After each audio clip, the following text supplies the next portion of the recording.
Larson's Captain Marvel will be gay in the Marvel Cinematic Universe.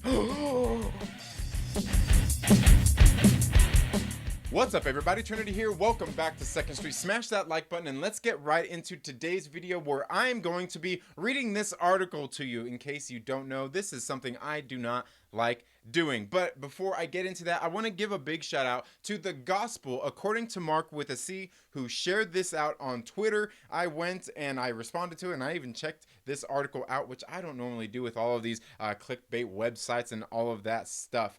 But it's something that I've seen and something that I myself have actually talked about here on this channel as much as 2 weeks ago when referring to Captain Marvel and what we've seen in WandaVision episode 4. So let's get right into this article coming to us today from Giant Freaking Robot from Doug Norrie. It says this was done 22 hours ago. It says Brie Larson's Captain Marvel will be gay in the Marvel Universe.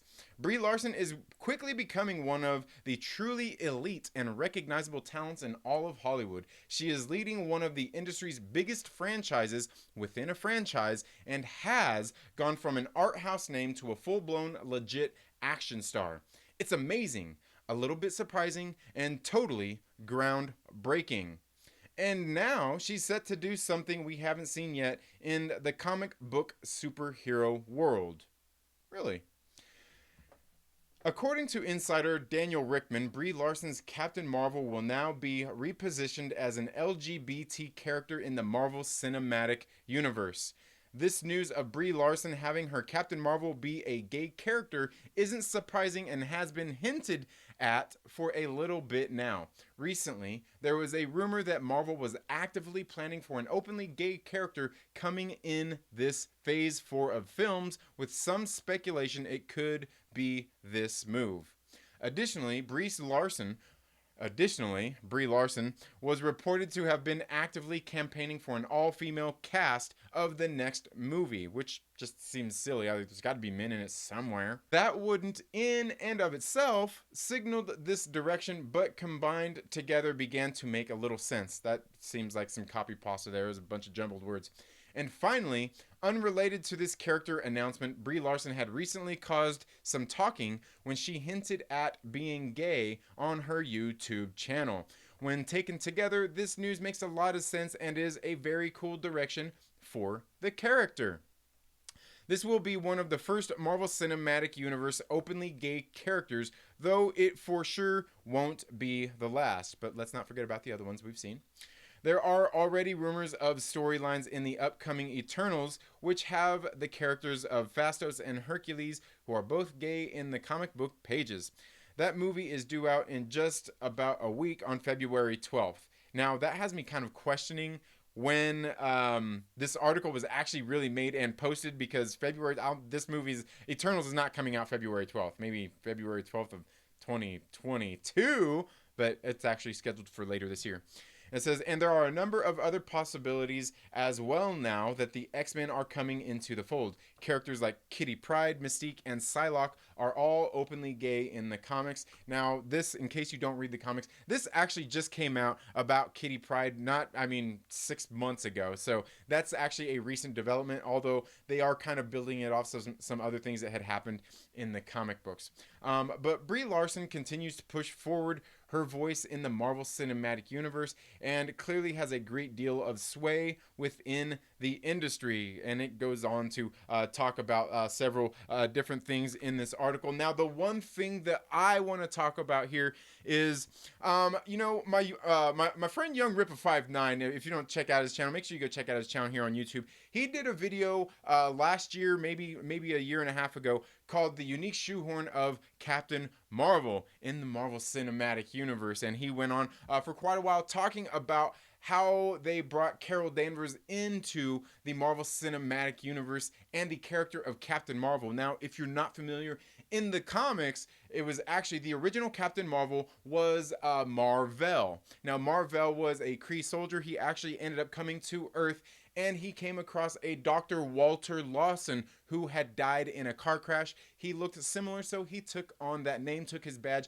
and went to Cape Canaveral, and that's where he eventually met Carol Danvers. And as far as I know, they did have a relationship, and they were kind of in love, and he did die.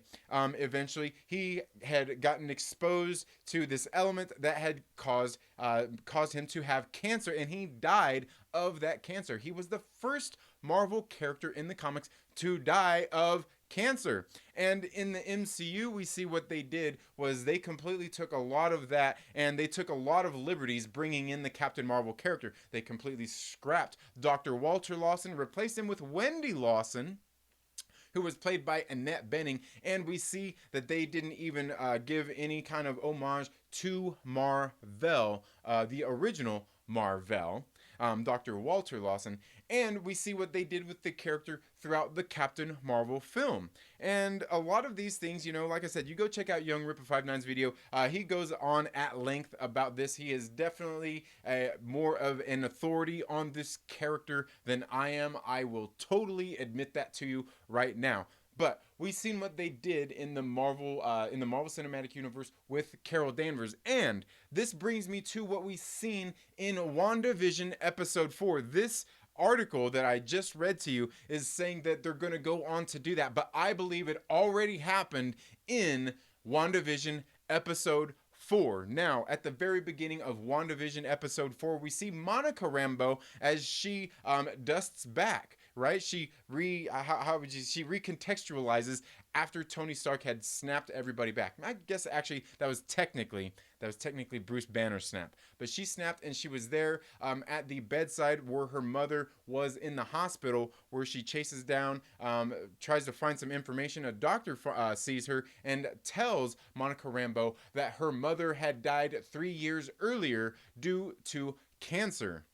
A cancer that had come back after having it initially treated. Now, a lot of people didn't really take notice of this. Nobody probably really thought of it when they were watching WandaVision Episode 4, but me knowing a lot of how they'd done Captain Marvel in the MCU, and then seeing that the very first time I watched WandaVision Episode 4, I really kind of took note that it was Maria Photon Rambeau that had died of cancer, and the first one here in the Marvel Cinematic Universe. And it really stewed on my mind that morning after I watched it. I did a stream with Chillmonger, and I kind of I briefly beat around the bush about it because I wanted to make this video, but I didn't want to make this video at the time, and I actually passed on some of this information to my man Young Ripa59, because he's probably more, like I said, he's more of the authority on this, but it was something that I had noticed, and after seeing this article, it's something I can no longer avoid talking about, so that's why I'm here talking about this here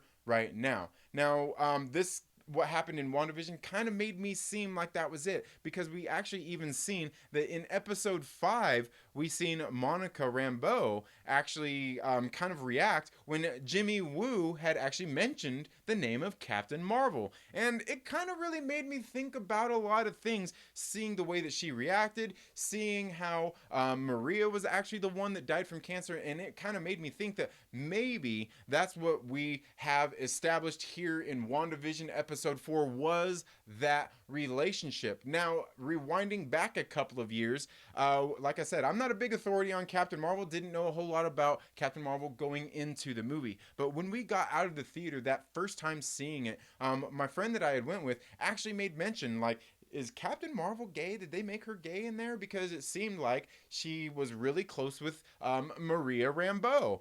I didn't really take anything out of it, but I can tell you my friend certainly took note of it and had made mention of it. I didn't really think nothing of it, kind of brushed it off. But then after seeing what happened and knowing, actually being wisened up later, knowing the history of Captain Marvel and Marvel, Dr. Walter Lawson, and how they completely swept him under the rug, and then what they did with Captain Marvel, and then seeing this coming in to WandaVision Episode 4, it was just like it was like red flags all over. And again, like I said, I'm not one to really care about this, through the gay relationship and all that kinds of stuff. Like me, I'm one of those people, like, You can be gay, straight, trans, and stuff. I'm not really worried about that kinds of stuff. As long as you're a cool person, you're a cool person in my book. It doesn't, none of those kinds of things I take into a factor when trying to decide if I like somebody or not. It's fair game. You like what you like, and you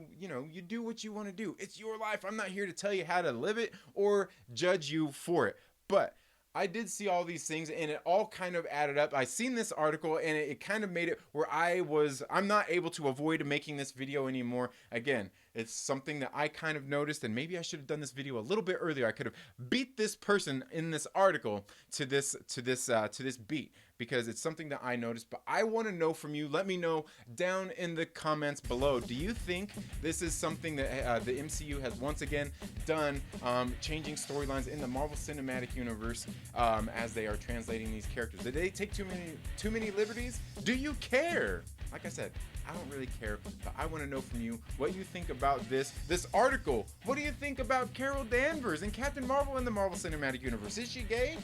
Is she? And does it really matter? I would love to hear all of your thoughts down in the comments below. That's all I have for this video today, folks. Thank you all so much for being here on the 2nd Street Marvel. If you like this video, give it a thumbs up. Give it a thumbs down if you don't. I completely understand. I get it. These are sensitive subjects for some people, and some people are already going to be triggered by me even talking about this. But that's okay. You're not going to hurt my feelings by leaving a thumbs down. And while you're at it, make sure you share it with a friend and invite them to come hang out with us here on the 2nd Street Marvel. You all have a good day, and we'll see you in the next video. Later.